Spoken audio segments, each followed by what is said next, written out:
Pour changer, c'est Otaku Sataku Sia, Ninja 3 The Domination.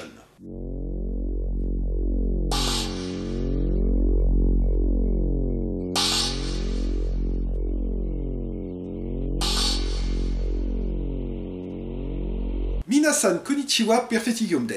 Aujourd'hui, avec un nombre incalculable de chaînes télévisées et la vidéo à la demande, on n'a que l'embarras du choix pour regarder un film.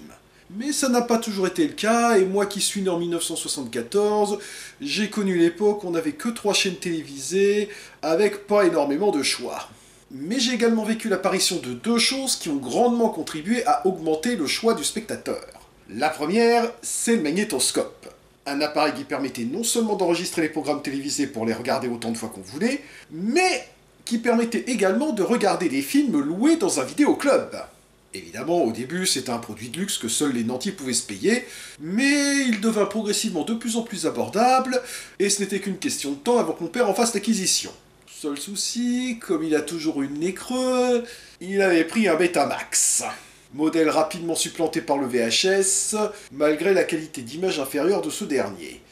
Mais il faut dire aussi que Betamax était parti avec un sérieux handicap, étant donné qu'ils avaient trouvé intelligent de ne commercialiser au départ que des cassettes d'1 heure, pas du tout adaptées à l'enregistrement de films. Le temps pour eux de corriger le tir, et c'était trop tard, VHS avait déjà une trop confortable avance pour être un jour rattrapé. Du coup, pour nous, louer des films en vidéoclub, c'était pas gagné. Sauf bien sûr que mon père louait un magnétoscope VHS à son boulot. Et l'autre moyen de regarder une grande variété de films apparus dans les années 80, c'est Canal+. Une chaîne diffusant des films 24 heures sur 24, mais qui les diffuse encryptés, nécessitant donc de prendre un abonnement et un décodeur pour les regarder. Là encore, il nous fallut un bon moment avant de pouvoir en profiter, ma famille ne commençant à s'abonner qu'à partir de 1988. Avant ça, je devais me contenter de regarder les bandes annonces pendant leurs programmes diffusés en clair, ou de lire les résumés des films dans Télépoche, en attendant de louer un magnétoscope VHS qui permettait de louer certains de ces films en vidéoclub. En clair, sans mauvais jeu de mots, je louais des films dont j'avais vu la bande-annonce sur Canal+. C'est comme ça que j'ai découvert l'excellent Dead Zone. Et parmi les films diffusés sur Canal+, mais jamais loués en vidéoclub, il y en avait un dont le résumé m'avait particulièrement intrigué à l'époque. L'histoire d'un ninja qui, avant de mourir, cède son sabre à une femme qui se retrouve possédée par son esprit et devient elle-même une ninja traquant ses meurtriers pour le venger. Eh oui, ma fascination pour les héroïnes ninja badass ne date pas d'hier. Et des années plus tard, je pus enfin retrouver la trace de ce film grâce à Nanarland qui lui avait consacré un article, ce qui m'a permis de découvrir qu'il avait eu droit à une édition DVD. Ce film, comme vous le voyez, c'est Ninja 3 The Domination, 3e volet d'une trilogie culte de la canon sur les ninjas. Alors je m'empresse de préciser, il s'agit d'une trilogie thématique, il n'y a aucune continuité entre les films, et il n'est donc pas nécessaire d'avoir vu les 2 premiers pour regarder celui-là. Voyons donc ce que vaut ce film dont le résumé m'avait tant fait rêver il y a des années. Ikuzo! Le film débute avec un ninja moustachu récupérant des armes dans sa ninja cave. Ce qui nous amène à nous demander comment les ninjas arrivent à être rapides et discrets en transportant 30 tonnes d'armes métalliques sur eux. Il assassine un golfeur ainsi que les témoins. Non, ma mimine, ma faiblesse secrète. Ok, alors ça, c'était à la fois complètement cool et complètement con. Malheureusement, comme il a séché les cours de discrétion à l'école des ninjas, il attire les flics qu'il est obligé de dégommer de façon assez variée. Ok, c'est pas le type qu'on était venu arrêter celui-là. Et merde, demi-tour!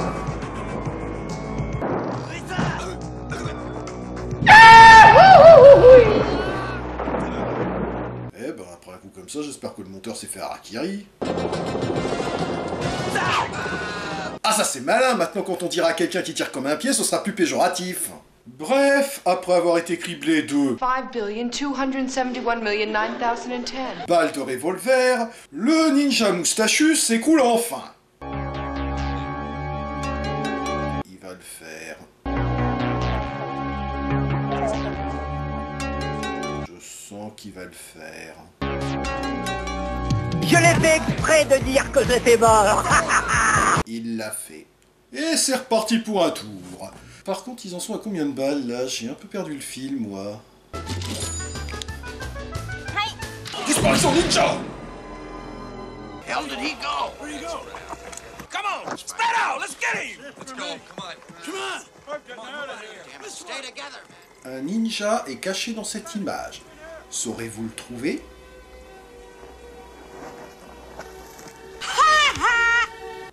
Jolie feinte, mais ça vaut pas la technique du fort accord ninja dans Kagerion. Notre héroïne, Chris, une réparatrice de ligne téléphonique, qui comme vous le voyez fournit sa propre BO, aperçoit notre ninja moustachu blessé et tente de voir s'il a besoin d'aide. Oh, mais qu'est-ce qu'on vous a appris à l'école de cinéma, bon sang? C'est un chat qu'il faut utiliser pour un jumpscare. Le ninja moustachu l'attaque, elle se barre, mais elle revient quand il l'appelle à l'aide? Chris, t'es conne ou quoi? Il lui demande de tenir son katana, lequel lui rediffuse le début du film qu'elle avait loupé, et il meurt enfin avec tellement de balles dans le corps qu'à mon avis, les flics ont enlevé le corps à l'aide d'une grue magnétique.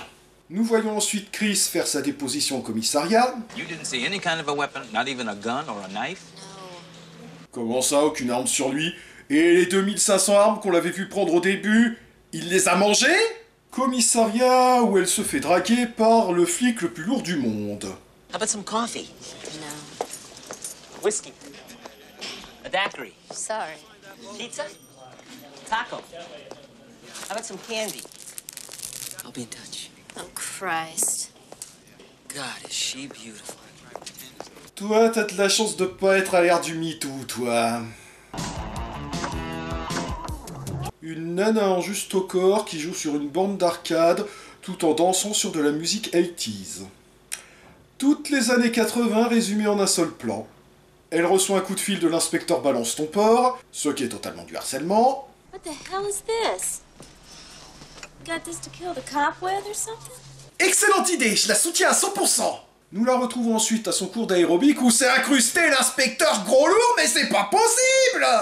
Ok Chris, oublie le katana et passe à l'épluche patate. Il souffrira plus longtemps. Moi non plus. N'empêche, un mec qui vient à un cours d'aérobic féminin pour se rincer l'œil... Vous croyez qu'Eric Priest s'est inspiré de ce film pour le clip de Call on Me? Le monde se divise en deux catégories. Ceux qui n'ont jamais vu le clip de Call on Me et ceux qui prétendent ne l'avoir jamais vu. Moi, je ne l'ai jamais vu. N'empêche que l'air de rien, le film est un peu féministe, puisqu'il nous démontre qu'un mec est incapable de tenir une cadence de meuf. Ce qui mérite un bon gros... Mais alors qu'elle quitte son cours, Chris est témoin de l'agression d'une jeune femme, dont elle prend aussitôt la défense. Who the hell you think you are? L'héroïne du film, pourquoi? Du coup, les agresseurs se disent qu'elle fera tout aussi bien l'affaire, elle leur fout une raclée, et se fait arrêter par l'inspecteur Trouduc! Look, Chris, I'm only trying to help. You get charged with assault for what you did to those guys. Attends une seconde, mec. Je vais être sûr d'avoir bien compris, là. Tu es témoin de 2 tentatives de viol avec agression, tu dis rien. L'une des victimes potentielles se défend en état de légitime défense manifeste, tu l'arrêtes pour agression? Ok, c'est officiel, ce type est un connard. You know, I am sick and tired about hearing how you don't like cops. Because I want to tell you something, Miss Independence. I like being a cop. And if you don't want to go out with me just because I'm a cop, then the hell with you, lady. Ah, il a enfin compris le message.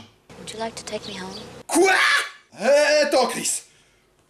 Depuis que tu l'as croisé tout à fait par hasard au commissariat, ce mec te drague de la façon la plus lourde de l'histoire. Tu te tues à lui faire comprendre que ce n'est qu'un gros lourd et que tu ne sortirais même pas avec lui s'il était le seul mec au monde, que même dans ces cas-là tu préférerais te faire inséminer artificiellement pour préserver l'espèce humaine. Et quand il comprend enfin le message, qu'il est enfin prêt à te foutre la paix, tu te dis « Oh tiens, si je l'invitais chez moi !» That was an illogical conclusion. La psychologie inversée a encore frappé.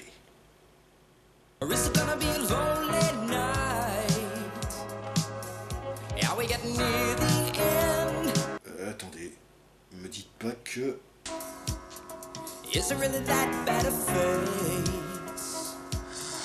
Ah mais si, c'est bien ça. Putain de merde! Je suis en train de regarder un film porno!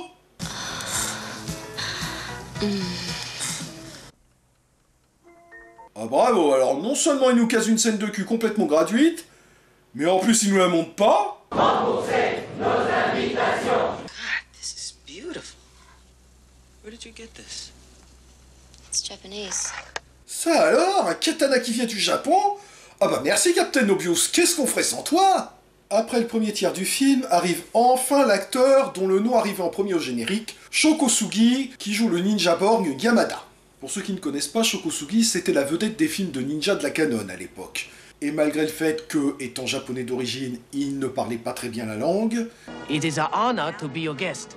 il bénéficiait d'un certain charisme et d'un talent indéniable pour les scènes de combat. C'est d'ailleurs lui qui a chorégraphié les scènes d'action du film. Et je pense que c'est aussi lui qui s'occupait des dialogues en japonais, car c'est assez rare pour le souligner, quand les personnages du film parlent en japonais, non sous-titré histoire de faire chier les spectateurs non polyglottes, c'est vraiment du japonais, et pas juste du charabia genre Ioi Tokimono Banzai Sushi.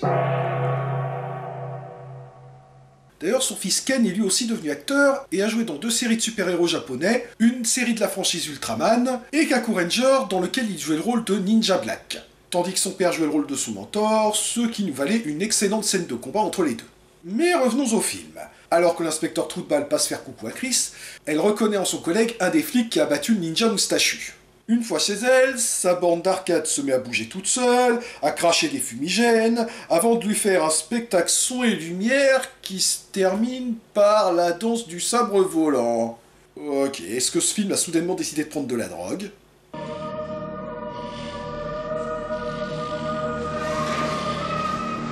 Ouh, ça c'est une tête qui veut dire que ça va chier, ça. Elles se rend à la Ninja Cave où elle récupère des armes et un costume de rechange. Heureusement parce que sinon elle aurait été obligée de se battre à poil. Et une ninjette qui se bat à poil, c'est déjà pris. Elle part donc dégommer le flic qu'elle interrompt en pleine partie de billard. Elle pourrait pas plutôt dégommer l'inspecteur pot de colle? Docteur! Oh, mais bitch! Je te prie! Évidemment, comme elle n'a aucun souvenir de ce qu'elle a fait pendant sa transe, elle s'inquiète d'avoir un trou dans son emploi du temps, mais aussi d'avoir une étrange impression. I feel like there's somebody making me do things. Things that I don't want to do. C'est pour moi que tu dis ça? Possible. Elle décide donc d'aller voir une femme médecin qui lui dit You are under severe stress, of course. But otherwise, Dr. Bowen, the psychiatrist you saw, says there's nothing out of the ordinary. Aside from your exceptional extrasensory perception and your preoccupation with Japanese culture. Et depuis quand c'est anormal? Elle reconnaît ensuite un autre flic ayant participé à la fusillade qui sort avec 2 nanas en même temps. Comme quoi il y a plus macho que l'inspecteur Ducombe, mais c'est pas vraiment une bonne nouvelle. Elle part donc le buter ainsi que ses 2 copines alors qu'ils se trouvent dans un jacuzzi, ce qui est l'occasion de caser du fanservice.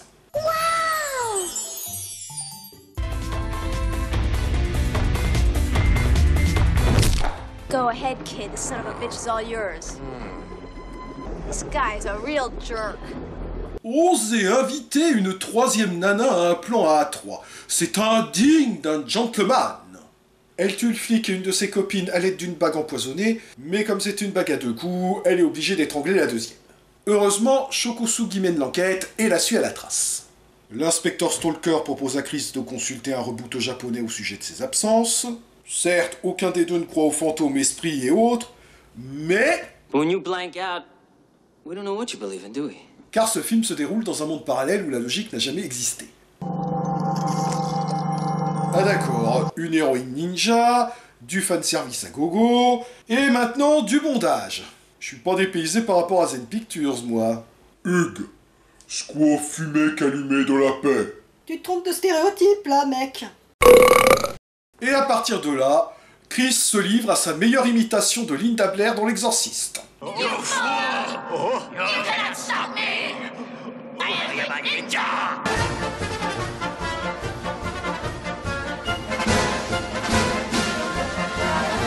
Est-ce que ce film a été tourné par Mel Brooks? Je veux dire, il y a vraiment un type qui s'est levé un matin en se disant « Je vais tourner cette scène au 1er degré et ça passera nickel chrome !» Le vieux sage, se disant qu'il est décidément beaucoup trop vieux pour ces conneries, ne peut rien faire à part donner ce sage conseil. Only a ninja can destroy a ninja. Je suis sûr d'avoir déjà lu ça dans un biscuit chinois. Et quand on parle du loup, Shokosugi s'introduit dans la morgue en caoutant les gardes, mais il les tue pas parce que c'est un gentil. Ainsi que les employés de la morgue.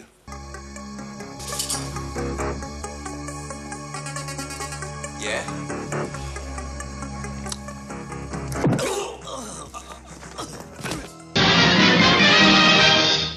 Ok, là, la légitime défense m'échappe. Il récupère le corps du ninja moustachu, ce qui lui provoque une crise de flashback où il se souvient qu'il avait tué son père avant de l'éborgner. Il est quand même vachement physionomiste, hein. Je vous rappelle que les deux seuls signes particuliers du ninja moustachu, c'est sa moustache justement, et aussi sa balafre. Et là, on peut pas dire qu'on les voit là. Plus tard, au commissariat, Chris reconnaît deux autres flics présents lors de la fusillade, et quand elle rentre chez elle, d'étranges phénomènes se produisent.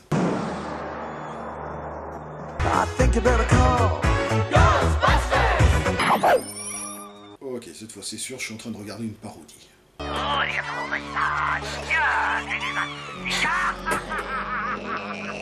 La preuve, voilà que le ninja fantôme lui fait des blagues au téléphone maintenant. Et que l'héroïne passe en mode la la la, j'entends rien, la la la. Ok, les ninjas fantômes n'aiment pas la musique 80s. C'est bon à savoir. Redevenue ninja girl, Chris abat les deux flics lors de l'enterrement de leur collègue. Comme ça c'est pratique, la tombe est déjà prête, il n'y a plus qu'à remettre la terre par-dessus. Tout bagarre, et la prochaine fois qu'un cimetière sera profané, n'excluons pas tout de suite l'hypothèse d'un règlement de compte entre flics et ninjas. Et s'il y a des passages où c'est effectivement l'actrice Lucinda Dickey dans le costume, il y en a d'autres où elle est clairement doublée par un mec. Shokosugi la poursuit jusqu'à une maison où il nous rappelle à quel point les artistes martiaux aiment péter des planches.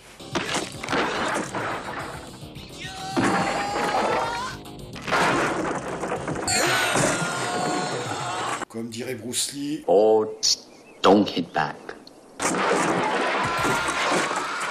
Ah si, il y a quand même des fois où elle se rebiffe. Il laisse toutefois filer Chris après l'avoir démasqué et se fait arrêter par la police, mais prend le temps de demander à l'inspecteur dragueur relou d'amener la fille et le sabre à un vieux temple japonais où il le rejoindra après s'être évadé à l'aide d'une sarbacane qu'il avait planquée dans son œil. Rassurez-vous, c'est non létal. C'est un gentil, je vous ai dit. Mais quand l'inspecteur Ducon expose la situation à Chris, celle-ci se souvient soudain qu'il faisait partie des policiers présents lors de la fusillade, mais elle ne l'avait pas reconnu plus tôt parce qu'elle l'avait surtout vu à contre-jour. Enfin, le Miss Ninja Moustachu, quoi. Elle décide donc de le tuer. Ah, enfin! Et merde! Chris s'enfuit et se rend au temple rempli de moines guerriers, où Shokosugi a amené le corps du ninja moustachu. Du coup, l'esprit du ninja sort du corps de Chris et reprend possession de son corps via un effet spécial d'époque. Ce qui donne naissance à un ninja zombie.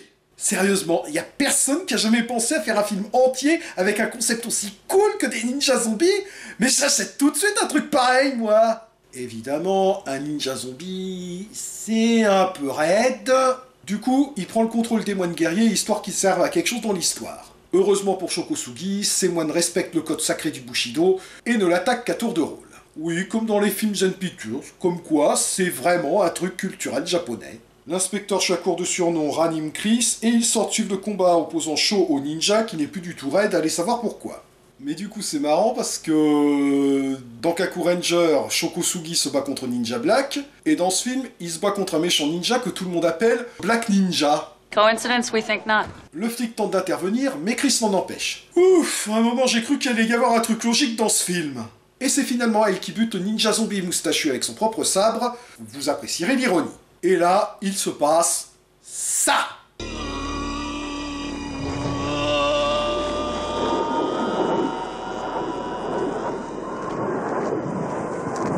Parce qu'un vrai ninja s'enterre lui-même. Ah non, hein! Les Japonais sont priés de garder leur séisme chez eux! Du coup, tout est bien qui finit bien, le méchant est mort, et attendez une minute, je croyais que seul un ninja pouvait vaincre un ninja. Putain, mais c'est Michael Myers, ce mec!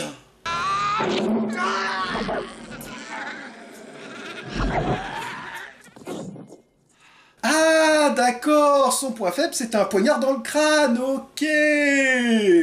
Ah non, il fallait le trouver, celui-là!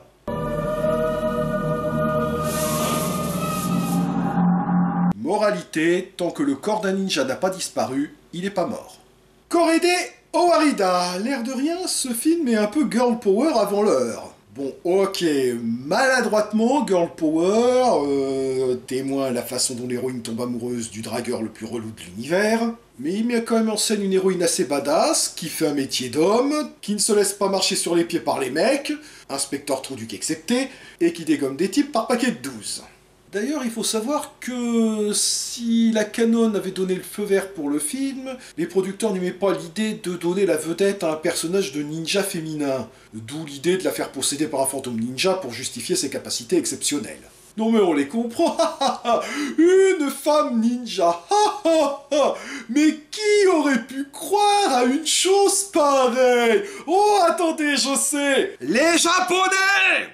On appréciera cependant que les scénaristes ont quand même fait l'effort de rendre plausibles ses capacités de ninja, d'une part avec un background qui justifie ses capacités physiques, et d'autre part en confiant le rôle à Lucinda Dickey, une actrice assez athlétique qu'on n'a aucun mal à imaginer en combattante badass. Niveau combat, le film est assez généreux, la présence au générique de Shoko Sugi comme combattant et comme chorégraphe étant un gage de qualité, même s'il y a quand même quelques passages acrobatiques où on remarque qu'il est remplacé par une doublure. Et le film est particulièrement généreux avec des scènes de combat très variées et imaginatives, quitte à partir quelquefois dans le nawak.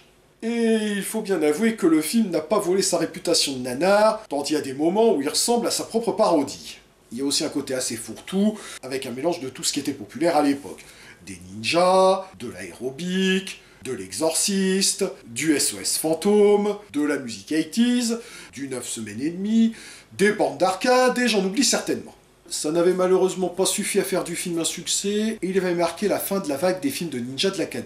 Il n'en reste pas moins que c'est un film très divertissant à regarder, à la fois pour son côté nanar, pour son héroïne relativement badass en avance sur son temps, et pour son extrême générosité qui nous balance tellement d'idées qu'on n'a vraiment pas le temps de s'ennuyer.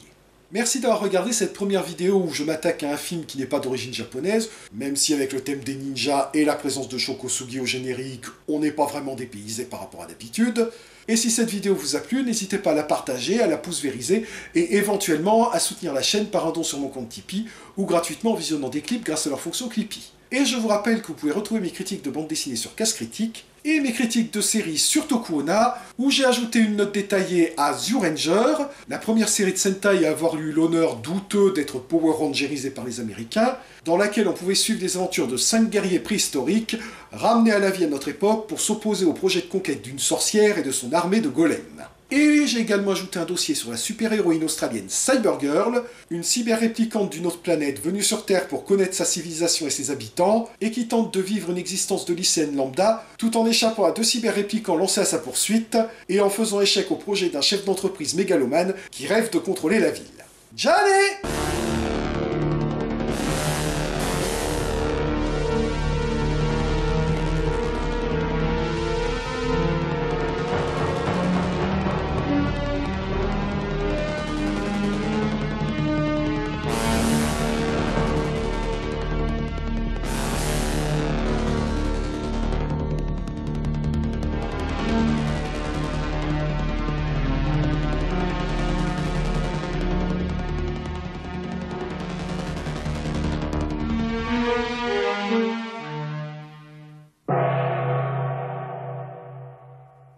Ce qui nous vaudra une excellente scène d'action entre les deux.